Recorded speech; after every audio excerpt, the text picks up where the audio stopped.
ครับการเรียนภาษาละนานนั้นก็บ่ใช่ยากหยังนะครับท่านเรียนอักขระนะครับมันก็คืออันตัวอันอักษรนะครับมันในภาษาไทยนะครับท่านเรียนไม้นะครับมันก็คือสระนะครับเห็นไหมเอาสองอย่างนี้มาผสมกรรมกันตามหลักการของภาษาละนานะครับถ้า7 วัน1 เดือนถ้าอ่านออกเขียนได้แล้วนะครับไม่ยากครับแต่มันจะไปยากอยู่ตอนที่ว่าเขาจะเอาไปอวดให้คนอื่นได้หูได้หันตัวเฮานี่ก็ นี่มันยากกว่านี้นะครับ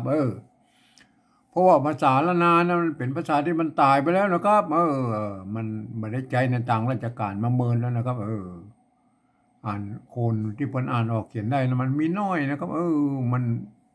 เพราะฉะนั้นการที่เราจะเอาไปอันโชว์ให้คนอื่นได้หูได้หันตัวนะเราต้องเอาใจภาษาอื่นๆมาเทียบเคียงนะครับเป็นภาษาของเรานี่นะครับครับ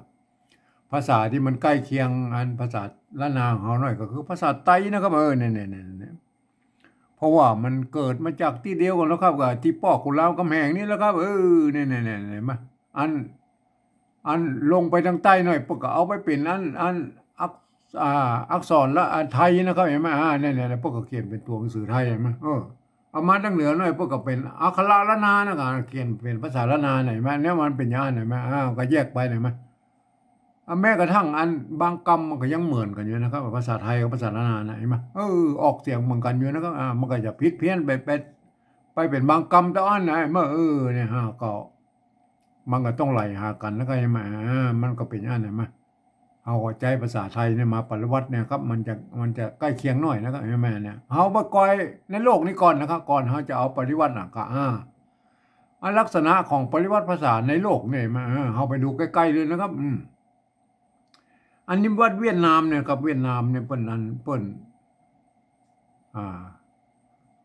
มีสงครามมา200-300 ปีนะครับเนี่ยเปิ้นบ่สามารถถ่ายทอดอันภาษายึกยืออันโบราณของเปิ้นนะครับเห็นไหมแบบภาษาจีนน่ะเห็นไหมมาสู่รุ่นลูกหลานเหลนเพิ่นนะครับเห็นไหมเนี่ยเดี๋ยวนี้อันลูกหลานเหลนเพิ่น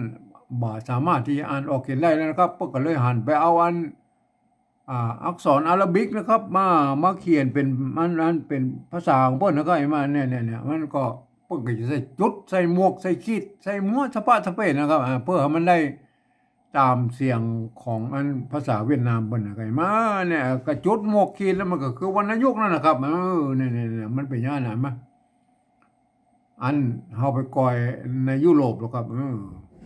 เอายุโรปนี่เปิ้นอันอย่างเช่นนะครับ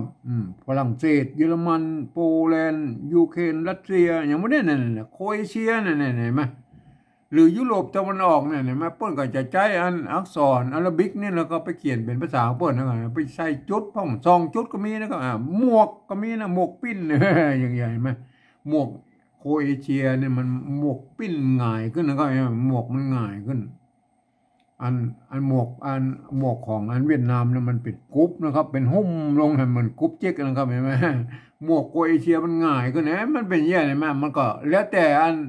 เพิ่นจะ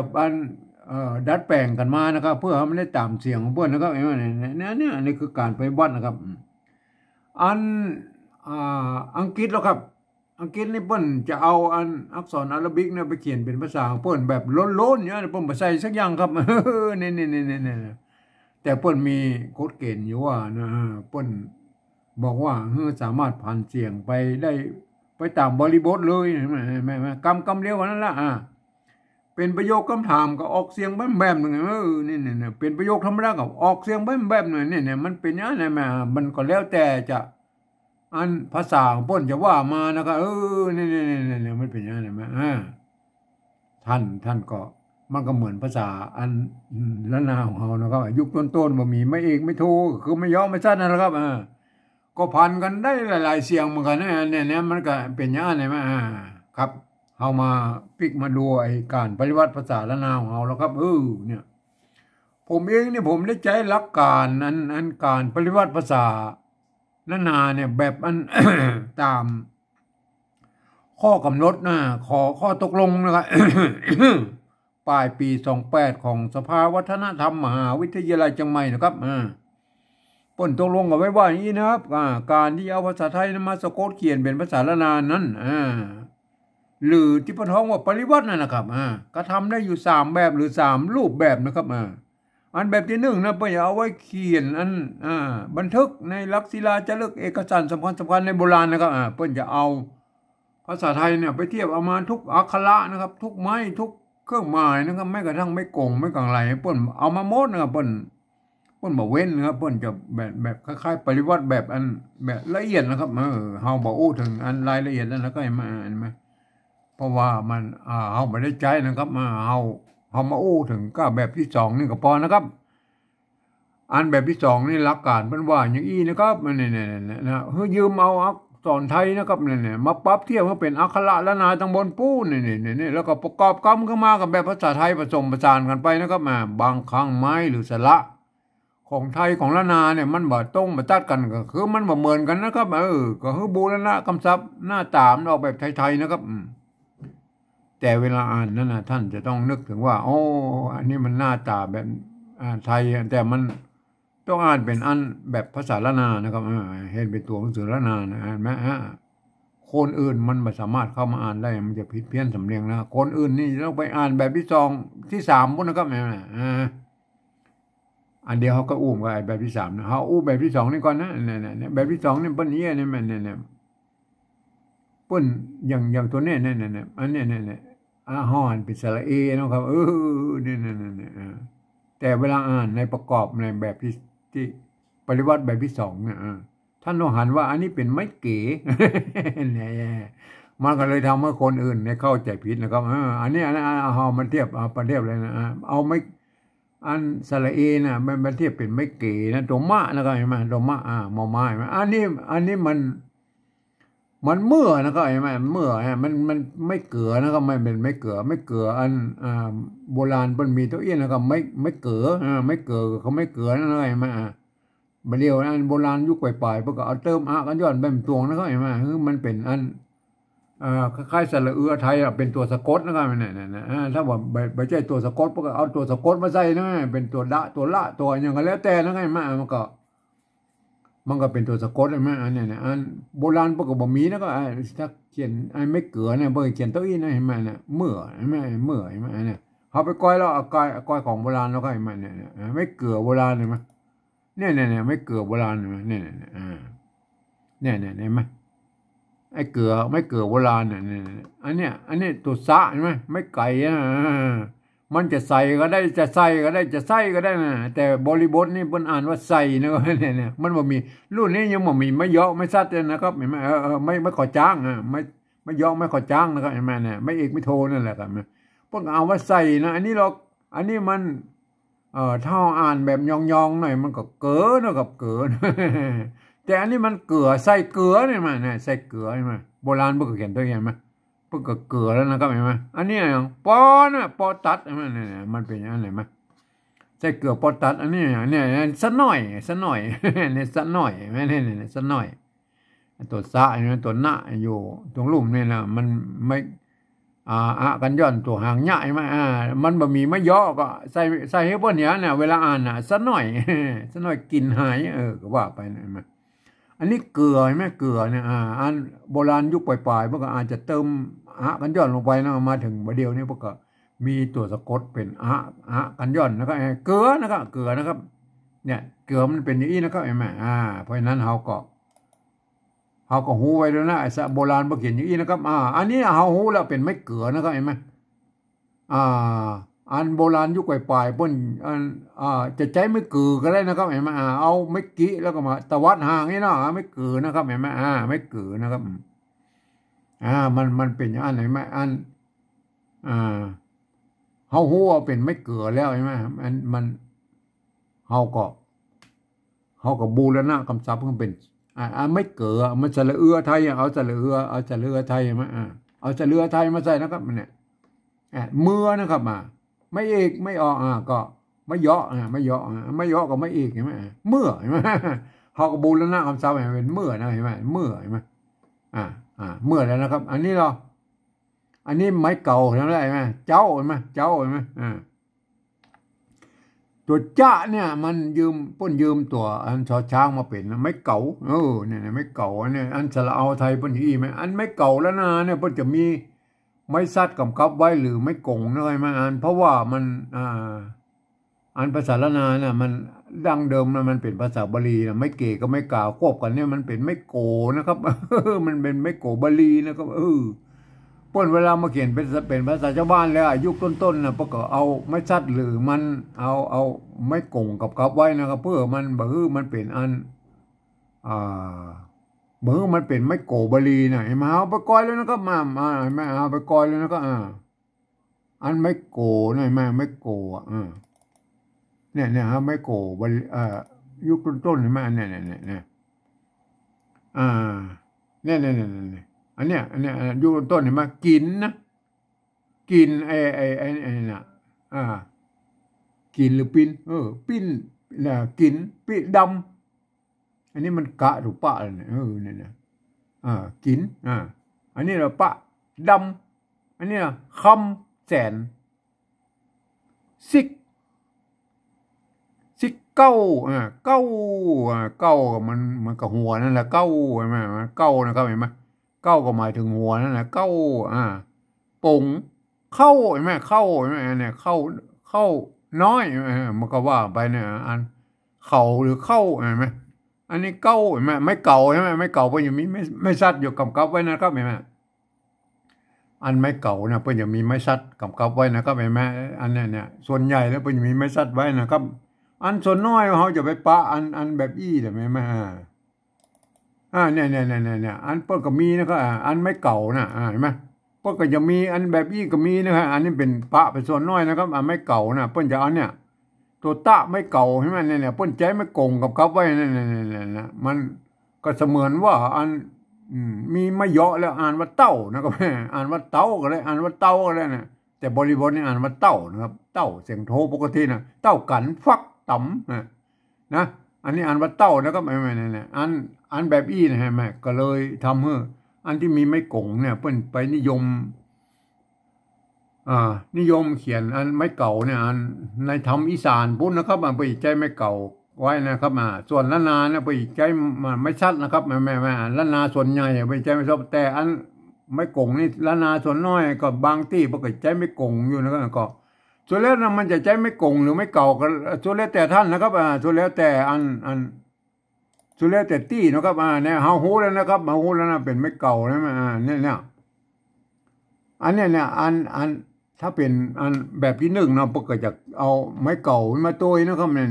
ยไม่เก่าไม่ซัดละไม่ซัดโทษทีไม่เก่าเนี่ยพอเอาไม่ซัดมาตัวนั่นมันเนี่ยไม่ซัดกับเป็นตัวนี่มั้ยแล้วก็ไม่ขอจ้างไหนแม่เนี่ยเนี่ยเปิ้ลก็เขียนแบบที่หนึ่งนะเฮาเอาถึงขนาดนั้นเฮาเอาแค่เต้าอี้นะครับแบบที่สองเนี่ยเนี่ยมันตัวจะไม่เก่าไม่ขอจ้างอ่านว่าเจ้านะครับอ่านไว้ไม่ใช่เช้านะครับอ่านว่าเจ้าแม่เนี่ยท่านหลวงพ่อเข้าใจได้อ่านว่าเจ้านะครับอ่านว่าเจ้าแล้วนะครับอันนี้ตัวบอแล้วครับบออันตัวบะนะครับบะแล้วก็ไม้กังมุนโบราณพวกเขาเขียนตัวนี้ยุคต้นนะยุคต้นพวกเขาเขียนตัวนี้นะบอเนี่ยครับบอเห็นไหมเอาไปกอยแล้วครับเอาไปกอยนะครับเนี่ยบอเห็นไหมเนี่ยเห็นไหมบ่อได้เห็นไหมได้เห็นไหมไม่ไก่ตัวดะเห็นไหมป้นสัตว์ไปข้างบนพวกก็บ่อได้นั่นลิ้นไก่แม่ตัวกะไม่ไก่ตัวกะอันมันก็เสมือนว่ามีมาเยอะนะบ่อได้บ่อลิ้นไก่ลิ้นไก่ลิ้นปองนั่นแหละครับมันเป็นบ่อนะก็บ่อนะเอาไปพอดีเนี่ยบ่อเนี่ยโบราณพวกเขียนตัวเองนะป้นบอกมีมาเยอะแล้วมันมีกันยอดนะก็เห็นไหมพวกเขียนตัวนี้นะครับเนี่ยไม่ใช่บังนะครับไม่ใช่อ่านว่าบังนะครับมันเป็นตัวพิเศษตั้งแต่สมัยโบราณแล้วพวกเขียนตัวนี้นะฮะบังบอนะไม่ใช่บังนะถ้าเอาเขียนเต็มๆหน่อยเขาก็มีกันยอดนะครับแล้วก็มันมีไม่เยอะนะครับมันก็จะไปตรงไปตัดกับบ่อน้ำบ่อหินอย่างพวกก็เลยเอาทำให้มันเป็นตัวพิเศษเนี่ยอย่างเงี้ยบ่อนะครับบ่อได้ลิ้นไก่ก็ท่านพวกเข้าใจแล้วบ่อนะครับเอาไปกอยแล้วนะครับปิกไว้พอนะบ่อแล้วนะบ่อภาษาโบราณพวกก็เขียนตัวนี้นะบ่อไหมถ้าเป็นแบบที่หนึ่งบ่อย่าเอาไม้กังมนมาตัวนั่นอันนี้เฮาบูรณะกำซับเหียนะก็เนี่ยบ่อนะก็บ่อ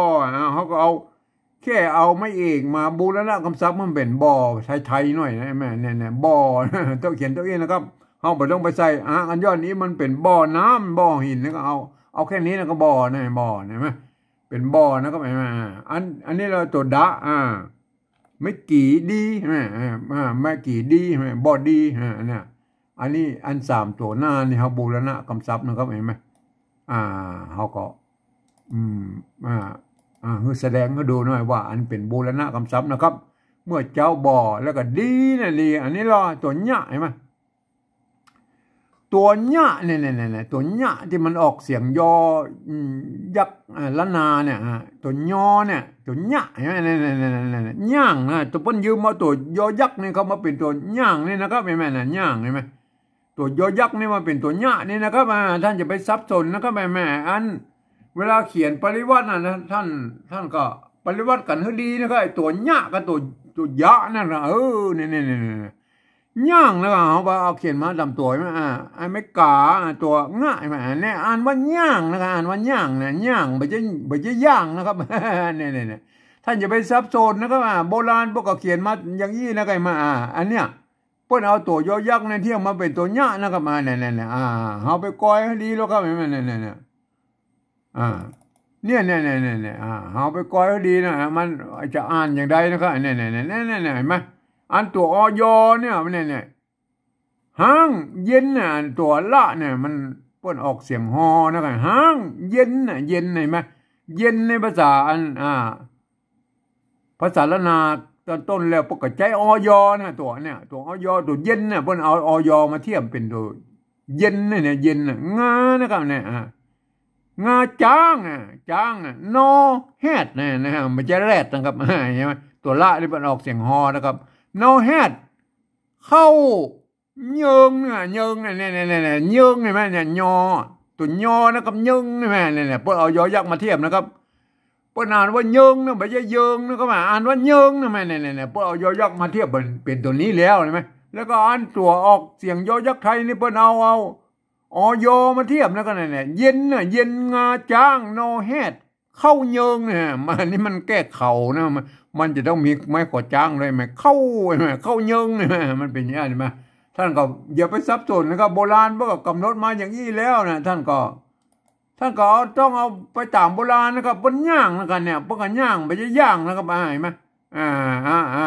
ไม่ใช่อ่านว่าย่างนะครับอ่านว่าย่างยอนะครับย่างอันนี้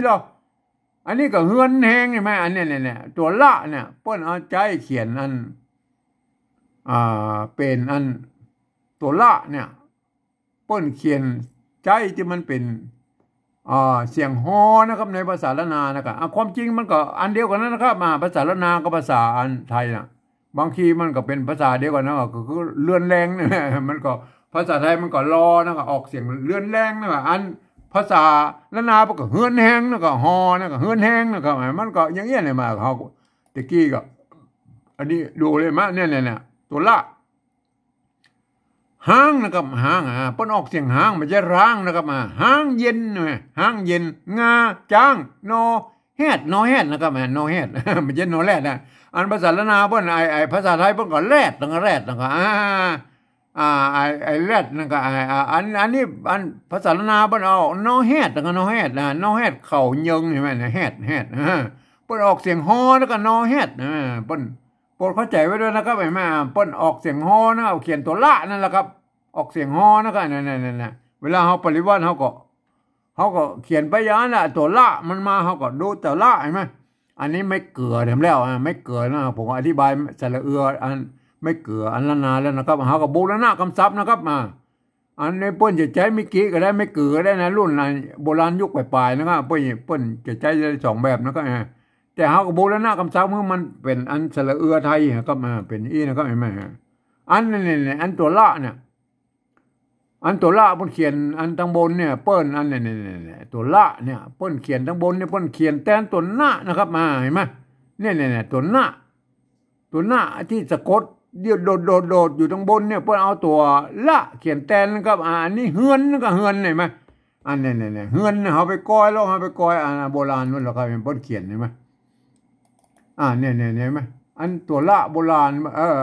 อันตัวหน้าที่มันสะกดอยู่ตั้งบนเห็นไหมเนี่ยอันเนี้ยเดือนเห็นไหมเด้อเนี่ยมั้ยเดือนเห็นไหมเอาตัวละเขียนอันสะกดไว้ทางบนเนี่ย เปิ้นเอาเขียนแตนอันตัวหน้านะครับความจริงมันเป็นตัวหน้านะครับมาเปิ้นบอกว่าเอาเมื่อสะกดอยู่บนอันแล้วเปิ้นจะจ่ายอันตัวละเขียนแตนอันนี้เนี่ยเดือนนะครับไฟนะครับอันเนี้ยแม่นะครับแม่มันมีไม่เยอะก็อ่านว่าแม่นะครับลูกนะครับอันนี้อ่อนเนี่ยแม่อ่อนเนี่ยแม่อ่อนไอ้มันมีไม่เยอะก็อ่านว่าอ่อนเนี่ยแม่อ่อนนี่เนี่ยตัวละเปิ้นเอาสะกดไว้ตั้งบนเนี่ยเพื่อเอาตัวเขียนแตนตัวหน้านะครับเห็นไหมเนี่ยตัวละเนี่ยความจริงมันอ่อนนะอ่อนมันเอาตัวหน้าเนี่ยเพิ่นเอาสะกดด้วยตัวละเห็นไหมนั่นมันสะกดด้วยเพิ่นเอาเขียนแตนตัวหน้าไปเลยอ่อนเนี่ยอันเลื่อนกับอ่อนใช่ไหมเพิ่นก็มีอยู่2ตัวแล้วใช่ไหมมันก็เป็นอันนั้นท่านก็ไปพิจารณากันให้ดีนะครับอันเฮาฮู้แล้วไอ้ตัวหน้าเนี่ยที่เพิ่นเอาตัวละเนี่ยเพิ่นเขียนบนเนี่ยเพิ่นเอาแตนตัวหน้านะครับถ้าเป็นแบบที่1พวกก็เขียนอย่างนี้นะครับเนี่ยพวกเอาตัวละมาตามตรงตัวเลยนะแม่เพิ่นจะเอาอย่างนี้นะครับแต่อันนี้เฮาแบบที่2เฮาก็บูรณะกำซับเมื่อเพิ่นเห็นน้อยนะครับเนี่ยคือมันเป็นอันแบบหน้าตาแบบไทยๆเนี่ยเอาตัวนอนหนูใส่กับเฮือนนะครับเฮือนเนี่ยอ่านว่าเฮือนนั่นมันจะเรือนนะครับเนี่ยมันเป็นอย่างนี้แหละอันนี้ไม่แก่นะครับตัว5ตัวอันตัวละเหมือนกันเนี่ยอันตรงง่ายมา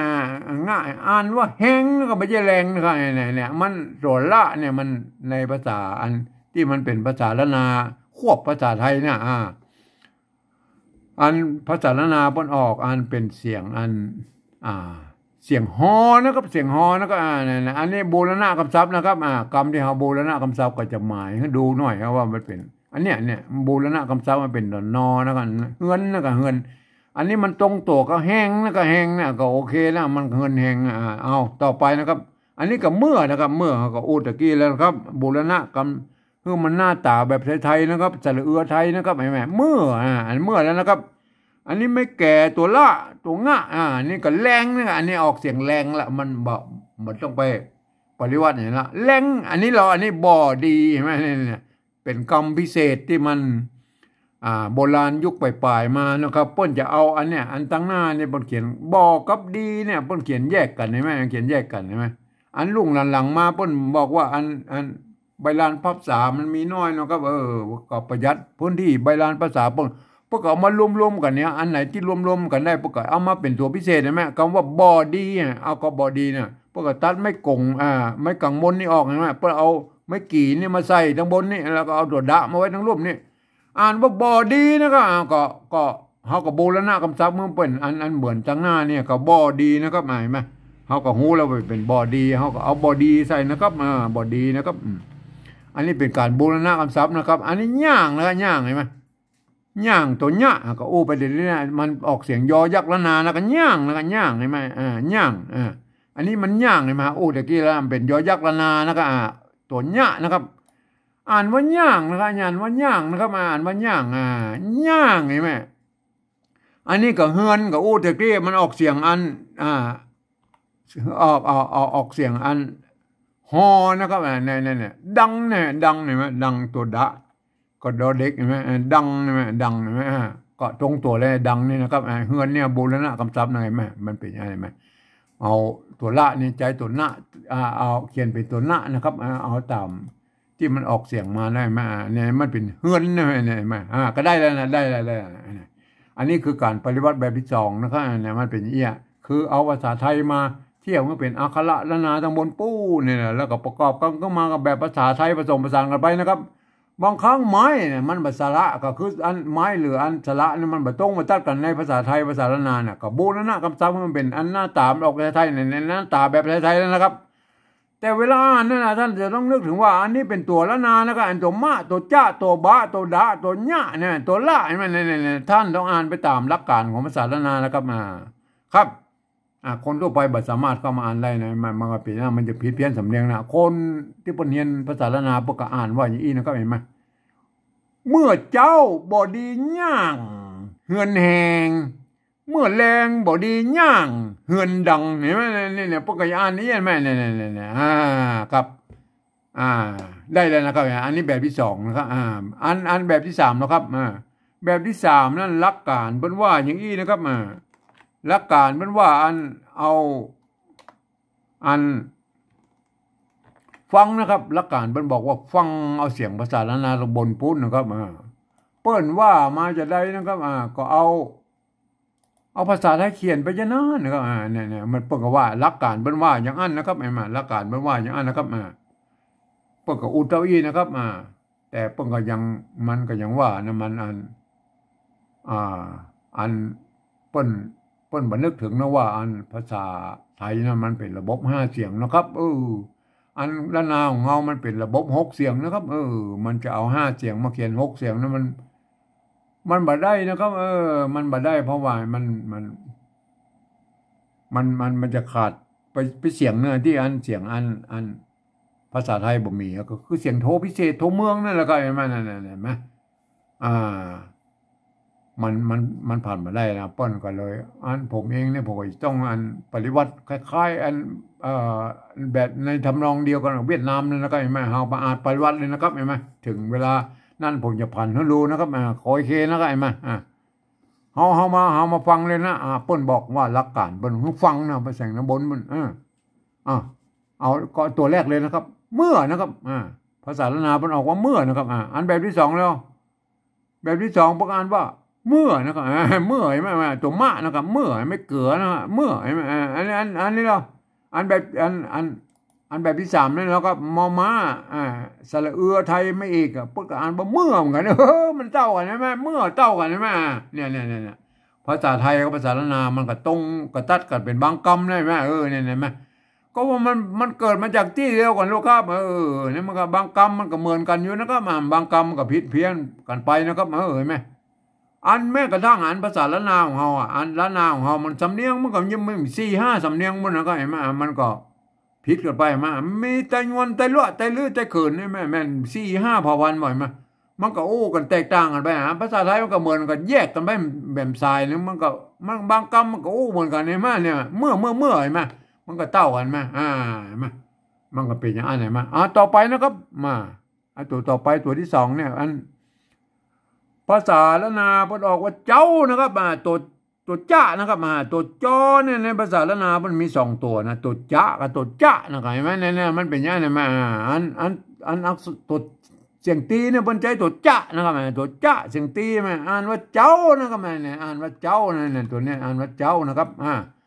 อันแบบปฏิวัติแบบที่2นี่เราเพิ่นก่อนเนี่ยตัวจ้านะครับไม่เก่าอ่านว่าเจ้านะครับอ่านว่าเจ้านะอันนี้แบบที่3เนี่ยครับอันแบบที่3เนี่ยเปิ้นอันตัวชอช้างมาเขียนว่าสระเอาไม่โทเปิ้นอ่านว่าเช้านะครับเช้าเช้าเช้ามันเป็นเช้าเห็นมั้ยมันบ่เจ้าครับยามเช้ายามเช้านั่นมันยามเจ้าอันภาษาล้านนาเปิ้นเจ้านะเฮาได้ยินเสียงเจ้าแล้วท่านจะต้องเอาจอจานมาเขียนแล้วนะครับเนี่ยมันเป็นเจ้าครับเจ้าเอาจอจานนะครับเอาจอจานเขียนนะครับผ่านเสียงมาเลยนะครับเจ้านะครับเนี่ยเจ้าเสียงอันสามัญนะครับอันในภาษาไทยเจ้านะครับอันไม่เอกแล้วก็ไม่เอกแล้วอันไหนมันเจ้านะครับอันนี้มันเจ้านะครับใส่ไม่เอกไปอันเจ้าเสียงเอกนั่นเนี่ยเจ้าใส่ไม่โทแล้วเจ้าอันนี้มันเจ้านะครับแล้วนี่มันเสียงโทปกติเจ้านะครับเจ้าเจ้าอันละเจ้าแล้วครับเจ้าเสียงโทพิเศษในที่เปิดเข็มมาได้นะเจ้าเสียงโทพิเศษนะครับโทพิเศษทงเมืองเนี่ยเจ้าเห็นไหมเห็นไหมอันที่เปิดเข็มมาได้นะอันนี้เจ้านะครับอันนี้เจ้านะครับไอ้เจ้ามันเนี่ยผมเองบอกว่าเอาจุดประดับไว้นะครับเนี่ยในทำนองของภาษาเวียดนามนั่นแหละครับเปิ้นก็จะใช้จุดใส่หมวกใส่ขีดไอ้มั่วสบายสบายเพื่อทำได้ตามเสียงเปิ้นผมก็เอาจุดประดับไว้นะครับเห็นไหมเนี่ยเจ้าได้เจ้าอะไรเสียงโทพิเศษอันเสียงโทพิเศษอันวัดพระสิงห์เนี่ยเปิ้นใจตัวเอียงนะครับเปิ้นฮ้องว่าตีเพี้ยนนะครับเนี่ยวันจะฮ้องว่าตีเพี้ยนหรือโทพิเศษโทเมืองอย่างกระจ้างเด้อมันก็คือเสียงโทระหว่างเสียงโทไปถึงเสียงตีนั่นน่ะมันอยู่กึ่งกลางนั่นนะครับเจ้าเห็นมั้ยเจ้าเห็นมั้ยเนี่ยได้นะก็อย่างโทพิเศษนะครับอันละเจ้าล่ะเจ้าก็ใส่ไม่ตีไปข้างบนเนี่ยเจ้าเนี่ยใส่ไม่ตีไปอีกก็เห็นมั้ยเจ้าเห็นมั้ยเจ้าอันนี้เหรอเห็นมั้ยเจ้าเลยนะได้เจ้านะไอ้เจ้าใส่ไม่ถ้าว่ามันเจ้าเห็นมั้ยเจ้านะ พันแบบผมนี่มันได้กู้เสียงนะครับเจ้าเห็นไหมได้กู้เสียงนะครับอ่านเจ้าเสียงตีนะครับเจ้าเสียงตีพอก็ใส่ไม่ตีนะเจ้าเห็นไหมได้เลยเจ้าเห็นไหมอันนี้เจ้าเห็นไหมได้เลยไหมครับได้เลยนะครับเห็นไหมอ่านตัวต่อไปนะครับภาษาล้านนาเพิ่นออกเสียงบอนะครับบอเสียงเอกนะครับบอเห็นไหมอันนี้เราอันแบบที่สองนี่เปิ้นกับบอนะกับบออันแบบที่สามเนาะบอใบไม้ไม่เอกเปิ้นกับบอนะบอไทยเปิ้นกับกินอีมันเหมือนกันแล้วไปแล้วก็บ่ต้องมายุ่งมันนะครับนี่อันนี้นะอันดีนะครับในภาษาล้านนาเปิ้นอ่านดีอันแบบที่สองแล้วแบบที่สองเปิ้นก็ดีนะแบบที่สามเนาะเขียนอย่างนี้เปิ้นก็อ่านว่าดีเหมือนกันนี่เห็นไหมโอเคนะครับเห็นไหมอันตัวต่อไปแล้วครับตัวไปตัวหญ้านะครับเปิ้นอ่านว่าย่างนะยอนะก็ย่างเห็นไหมอันนี้เปิ้นก็หันมาเป็นตัวหญ้านะครับอ่านว่าย่างนะครับอันนี้อันนี้ภาษาไทยมาเขียนเปิ้นจะอ่านว่าย่างนะครับอ่านว่าย่างเห็นไหมนั่นอันนี้เขาอันจะต้องอันนี้มันจะต้องบังคับนะครับให้อ่านออกเหมือนภาษาเนี่ยแหละแบบเขียนเหมือนกันก็จริงแต่ว่าเวลาอ่านนี่คืออ่านแบบที่สองนี่ครับอ่านนี่เป็นยอยักษ์ตัวเดียวนี่อ่านเป็นยอยักษ์ละนานะครับตัวย่างอ่านว่าย่างนะครับอ่านว่าย่างนะมันจะย่างนะครับมันเป็นยังไงไหมถ้าเป็นอยคืออ่านเป็นยอยักษ์ไทยนะครับเอาไปตามแบบภาษาปฏิบัติแบบที่สองนะครับมันเป็นอย่างไร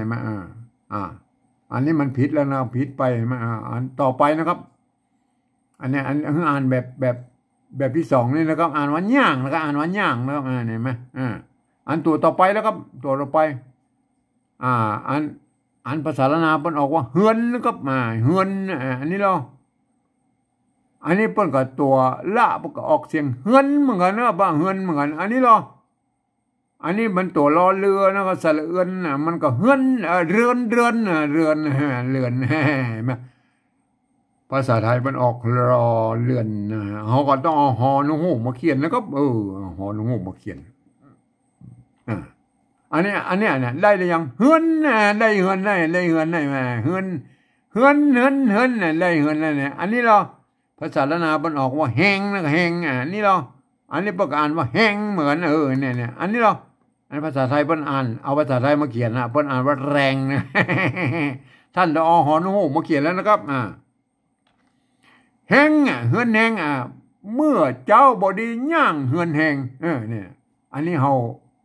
ดัดแปลงให้สักหน่อยนะครับเนี่ยเพราะว่ามันเวลาภาษาไทยมาเขียนมันเอาขีดกันแล้วกันนะครับเอาขีดไว้ตรงลุ่มเนี่ยเอาจะได้รู้ว่าอย่างนี้นี่คืออ่านเป็นยอยักษ์ละนานะครับเนี่ยเบิ่งอ่านแต่ภาษาไทยนะครับเมื่อเจ้าบ่ดีย่างเฮือนแหงนะครับโอเคนะครับเฮาตอนนี้เฮาตัวเอาต่อไปนี่เฮาจะเอาตัวญะกับตัวอยนี่เฮาจะเอาขีดไว้ตรงลุ่มนี้นะครับมันอ่านแตกต่างกันไปเหียนะครับเมื่อเจ้าบ่ดีย่างเฮือนแหงแล้วก็เฮือนแหงเนี่ยมันได้แล้วนะอันนี้ตัวยะที่มีขีดตรงลุ่มนี่คืออ่านออกเป็นยอยักษ์ละนานะครับย่างแล้วก็ย่างเฮือนแหงแล้วก็เอาเมื่อแล้วก็เมื่ออันนี้ก็เมื่อแล้วตะกี้ละเป็นอ่านเมื่อนะครับอันนี้ก็แรงนะครับแรงอันนี้อ่านเต้าแล้วบ่มีปัญหาบอดี้ก็บ่มีปัญหาแล้วก็เห็นไหมอันนี้ย่างแล้วก็ย่างเขาก็ดูแล้วเห็นไหมย่างเห็นไหมย่างนี่เขาก็เนี่ยอ่านออกเสียงยอยักษ์ละนาเนี่ยเป็นยอยักษ์ละนาเนี่ยย่างเนี่ยก็ใส่ขีดไปหน่อยนะครับเพื่อให้มันบ่ซับซ้อนกับวิธีอ่านแล้วก็เอาต่อไปเขาจะใส่ขีดอย่างนี้นะครับย่างนะครับมาย่างอันนี้อันนี้ก็เฮือนอันนี้มันเรือนนะครับต้องเอาหอนุ่งหูมาเขียนแล้วนะครับหอนุ่งหูมาเขียนเห็นไหมหอนุ่งหูเฮือนได้แล้วเฮือนเนี่ยอันนี้อันตัวสุดท้ายเนี่ยดังนะครับอันนี้ก็ดังอันมันเหมือนกันนะก็ไม่ต้องมายุ่งมันให้มาเฮามายุ่งตอนที่มันเหมือนกันให้มาเนี่ยมันเป็นอย่างนี้ไหมได้แล้วการปฏิวัติแบบที่3นะครับป้น เฮาก็จะเขียนได้อย่างอี้ไหมเห็นไหมเขียนได้ยี่ในการปฏิบัติแบบจำนะถ้าท่านเป็นอันฝรั่งมังค่าลูกแต่ไหนมานะครับท่านก็อ่านเรียนภาษาไทยมาเรียบร้อยแล้วก็อ่านไปตามอันหลักการของภาษาไทยนะครับเห็นไหมแต่มีข้อยกเว้นอยู่ว่าอันกรรมที่มีจุดนั้นอ่านออกเป็นเสียงโทพิเศษโทเมืองนะครับวันนี้มันมีก็เป็นอย่างนั้นแต่ผ่านนั้นดูแล้วไอ้เจ้าเนี่ยผ่านนั้นดูแล้วเห็นไหมเพื่ออ่านออกเสียงโทพิเศษนะเห็นไหมกรรมที่เป็นอยนะต่อไปนี่เขาจะอยกับตัวยอยักษ์นี่เขาจะขีดเส้นใต้ไว้นะครับเพื่อให้มันหูไว้ว่าอันนี้มันออกเสียงนั้นแบบยอยักษ์ละนานะก็ยอยักษ์ไทยนะก็ท่านจะได้เข้าใจง่ายๆนะก็มาถ้าเป็นอ่านออกเสียงยอยักษ์ไทยนะถ้าเป็นตัวนี้ยอยักษ์ตัวเร็วนี่อ่านเป็นยอยักษ์ละนานะก็เนี่ยไม่เป็นอย่างนั้นเลยไหมกรรมที่มันมีอันไม้จัตวาอยู่วันนี้มันบ่มีนะครับคืออ่านเอาไปเสียงจัตวานะไงไหมวันนี้บ่มีก็เป็นอย่างไรไหมถ้าท่านอ่านไปตามหลักการนี่แล้วเนี่ยท่านจะได้สำเนียงเชียงใหม่ไตยวนไปเลยนะครับครับอ่านว่าอย่างนี้นะครับเมื่อเจ้าบอดีย่างเฮือนแหงเมื่อแรงบอดีย่างเฮือนดังเนี่ยตัวเนี่ยที่มีขีดเส้นใต้ตัวยอยักษ์นี่อ่านเป็นย่างนะครับอ่านมันย่างนะครับเนี่ยเอาละต่อไปนะครับอันต่อไปเมื่ออันแบบที่สองนี่ละอันนี้เปิ้นจะต้องเป็นคนภาษาที่เปิ้นเรียนภาษาละนามาอ่านนะครับเปิ้นจะหันอันนี้เป็นตัวมะตัวจะตัวบะตัวดะตัวเนี้ยตัวละเนี่ยเปิ้นจะอ่านเป็นอักษรละนานะครับเปิ้นจะอ่านเป็นอย่างนี้นะครับเห็นไหมเมื่อเจ้าบอดีย่างเฮือนแหงเมื่อแรงบอดีย่างเฮือนดังเห็นไหมเนี่ยเปิ้นก็อ่านกันได้ยี่แม่เนี่ยนี่คือสำเนียงตะยวนจังใหม่นะก็มาเปิ้นก็อ่านออกอย่างนี้นะมัน